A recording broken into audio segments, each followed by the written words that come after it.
अस्सलाम वालेकुम रहमतुल्लाहि व बरकातहू। रमज़ान शरीफ के रोज़े तो आप रख रहे हैं, तो रोज़े रखते हुए ही सवाब कमाते हुए ही आप अपना वज़न कैसे कम कर सकते हैं, आप अपनी चर्बी कैसे पिघला सकते हैं, आप अगर कंसीव नहीं कर पा रहे तो कंसीव कैसे कर सकते हैं।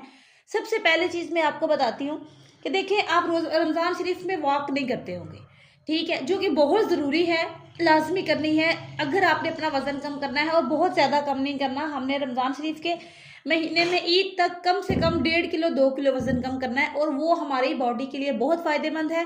जो कि ओवरीज का मसला है, जिन बहनों के अंडे नहीं बन रहे हैं, जिन बहनों को हमल नहीं हो रहा, जिन बहनों के हमल ज़ाया हो रहे हैं, सबके लिए ये वीडियो बहुत ही फायदेमंद है। अब पहली चीज़ क्या है, देखिए, सबसे पहली चीज़ सहरी है। आप सहरी खाते हैं, आपने सहरी के दौरान 3 खजूरें खानी है सुबह, आपने 3 खजूरें खानी है शाम को, इससे ज़्यादा भी आप खा सकते हैं अपनी पसंद के हिसाब से।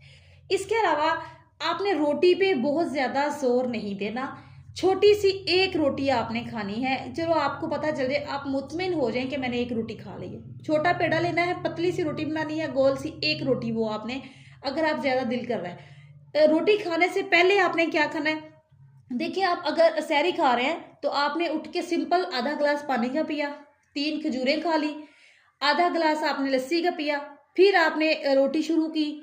आधी जो आपने पतली सी रोटी बनाई है वो आपने आधी रोटी खाई, एक कोली भर के, कटोरी भर के, एक प्लेट भर के, जो भी बाउल है आपके पास जिसमें आप जितना आप खा सकते हैं, कम से कम 1.5 पाव तो हो ना, दही का आप इस्तेमाल करें डेली बिला नागा सुबह सहरी में। इसके साथ अब आपको दही मीठा नहीं अच्छा लगता, आप इसमें रायते के लिए कर लें, जैसे भी कर लें। जो आप सालन बना रहे हैं उसके अंदर भी आप दही का इस्तेमाल करें। ये इससे ये है कि आपको प्यास नहीं लगेगी सारा दिन, ठीक हो गया, रोज़ा अच्छा गुजरेगा, दही इसलिए आपने इस्तेमाल करना है। उसके बाद आपने कोशिश करनी है कि सुबह भी और शाम भी, सहरी में भी और अफ्तारी में भी सलाद का इस्तेमाल करना है। सलाद का इस्तेमाल करके एंड पे जो आधी रोटी बची है वो आपने एंड पे खानी है। इसके साथ आपने उबले हुए अंडे खाने हैं। आप एक खा लें, आप दो खा लें, आप तीन खा लें, ये आपकी बॉडी के लिए बहुत ही फायदेमंद है। आप सुबह दो खा लें या सुबह एक, चाहे आप ऑमलेट बना लें, चाहे आप फ्राई कर लें, जैसे हाफ फ्राई कर लें, चाहे आप बॉयल कर लें, ये आपने दोनों टाइम जैसे आपको पसंद है आपने वैसे इस्तेमाल करना है। अगर आपका बीपी हाई हो रहा है तो आप कोशिश करें कि जर्दी हाफ, एक अंडे की हाफ जर्दी आप एक टाइम में ले सकते हैं। सफेदी चाहे आप 3 अंडों की ले लें, ये इसके फायदे ही है, इसका कोई नुकसान नहीं होगा आपकी बॉडी पर। डन हो गई। आपने पीना है मशरूब, जो पीने हैं वो है लस्सी। लस्सी का इस्तेमाल करना है कोशिश करके। बहुत दूसरे मशरूब जो अगर आप पीना चाहते हैं तो एक गिलास, यानी कि गिलास का चौथा हिस्सा, आधा, अगर 2 मशरूब आपके सामने पड़े हैं तो आधा गिलास वो ले ले, आधा गिलास वो ले ले। बाकी जो आपकी प्यास है वो आपने लस्सी के साथ बुझानी है। लस्सी आपने बनी बनाई सिटी से नहीं खरीदती, लस्सी आपने जो घर दही जमाते हैं उसकी बनानी है। इतने फायदे होंगे आपकी बॉडी को कि आप जो मेडिसिन के चक्करों में जो आप कोर्स करवा करवा के थक गए हैं, वो सारे आपके मसाइल का हल एक ये मैं आपको बता रही हूँ, ठीक है। अब आप सहरी तो कर रहे हैं, साथ में आपने दरूद पाक का विर्द भी करना है। जैसे आप उठे हैं, सहरी बना रहे हैं, दरूद पाक शुरू कर लें।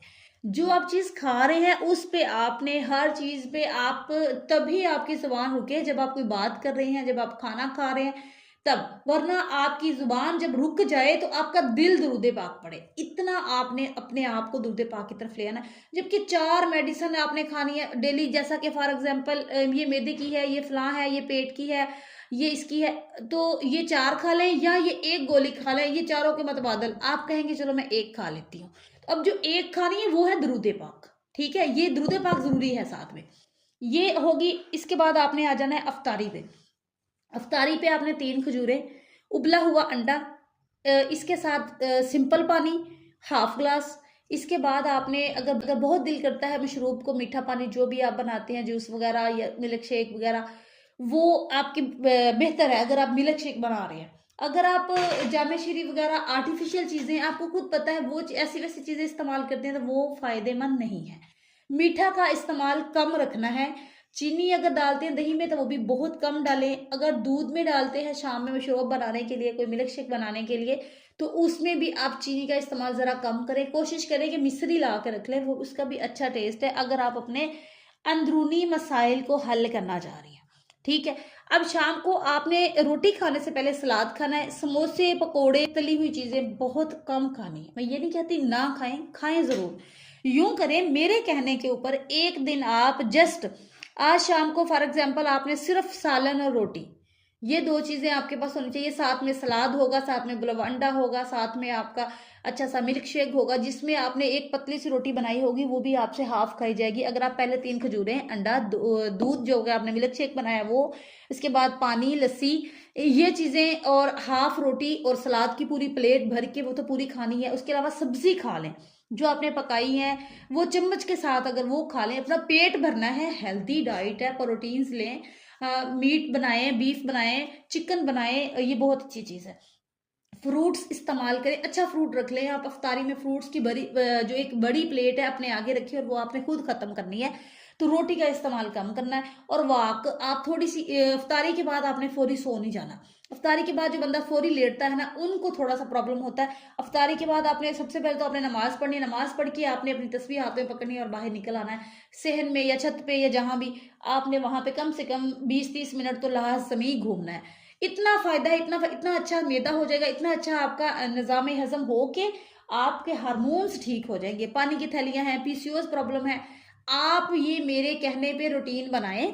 और ईद के बाद आप मुझे दुआएं देंगे कि एक चीज बताई थी। अब वो बहनें जिनको हार्मोन्स प्रॉब्लम है तो उनको चाहिए कि वो यानी कि वो हर रोजे नहीं रख पा रही, उनको दाग लग रहा है ब्लीडिंग का हल्का फुल्का, तो वो मेडिसिन शुरू करके रोजे लाजमी रखें। और एंड पे जाके उन्होंने जो मेडिसिन जो लेनी है जिससे उन्होंने ठीक होना है, जैसा कि जैसे ही रोजे खत्म होने हैं उनके, तो वो मेडिसिन छोड़ेंगे तो उनके हार्मोन रूटीन पे आएंगे। तो ये मेडिसिन आपने रमजान शरीफ में डाइट के साथ शुरू करनी है। जैसा कि हम हार्मोन ठीक करने के लिए मेडिसिन लेते हैं ना, डायन 35 टेबलेट ले ली, या निसा या मस्तूरी शरबत, या इसके अलावा भी आप वक्फे वाली गोलियां 3 महीने खा लें, उससे भी हो जाते ठीक। इसके अलावा भी पोलिमुलेट एन, इतनी मेडिसिन बताना अलाउ नहीं है। मतलब कोई भी मेडिसिन आप डॉक्टर के मशवरे से, कोई भी मेडिसिन आपने मेरे मशवरे से इस्तेमाल नहीं करनी, इसके जिम्मेदार आप खुद होंगे। ठीक है, चेकअप करवाना बहुत जरूरी होता है, क्या क्या आपकी बॉडी को आपकी कोई मसला ना हो, इसलिए कोई रिएक्शन कोई मसला हो गया तो इसके जिम्मेदार आप खुद होंगे। अच्छा, ये मेडिसिन खानी है आपने, जिनके हार्मोन ठीक नहीं है फौरी डॉक्टर के पास जाएं, चेकअप करवाएं।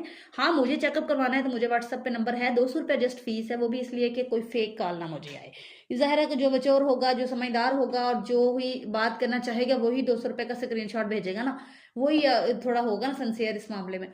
तो मैं आपको बता दूंगी, आपके मसले सारे सुन लूंगी, आपकी सेहत का देख के मैं आपको बता दूंगी कि ये मेडिसिन के साथ आप ये डाइट शुरू कर लें। इंशाल्लाह ये आप मुझे खुद दुआएं देंगे और ईद के बाद वो बहनें कंसीव करेंगी। जो बहनें कह रही थी, इसके साथ ओवल्यूशन डेज का सिर्फ ख्याल रखना है कि अंडा किन दिनों में बनता है, उन दिनों में आपने हम बिस्तरी कर लेनी है। उसके